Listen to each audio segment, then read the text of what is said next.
কালকে নেদারল্যান্ডের বিরুদ্ধে মোহাম্মদ সিরাজ কেন ওপেন করতে নেমেছিল? सब क्या देखना पड़ रहा है। ও আচ্ছা, অভিষেক শর্মা মোহাম্মদ সিরাজের জার্সি পরে ওপেন করতে নেমেছিল। কিন্তু অভিষেক শর্মা মোহাম্মদ সিরাজের জার্সি কেন পরেছিল?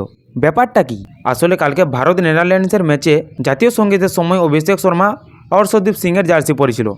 আবার যখন ওপেনিংয়ে ব্যাট করতে নামে তখন মোহাম্মদ সিরাজের জার্সি পরেছিল।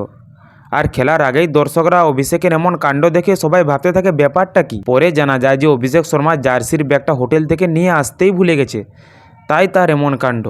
একবার আর্শদীপের জার্সি পরে, একবার সিরাজের জার্সি পরে।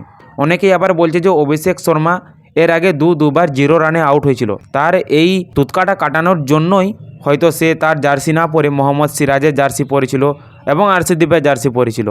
কিন্তু এমন কিছুই না, সে ব্যাগটা হোটেল থেকে নিয়ে আসতেই ভুলে গেছে, তাই সে এমন করছে।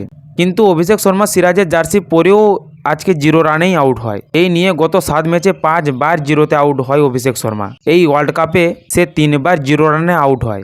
পাকিস্তানের মোহাম্মদ আমিরও অভিষেক শর্মাকে স্লোগার বলেছিল যে অভিষেক শর্মা ব্যাটিং করতেই জানে না, আর আমি অভিষেক শর্মাকে প্রপার ব্যাটিং বলে মানিই না, বলে যে অভিষেক শর্মা লাইনের বল ট্যাকেল করতেই জানে না।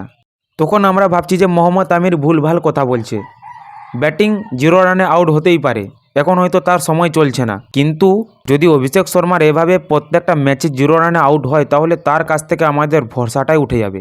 অন্তত 0 রানে আউট হয়েও না, অত্যন্ত 10-15 রান হলেও করো।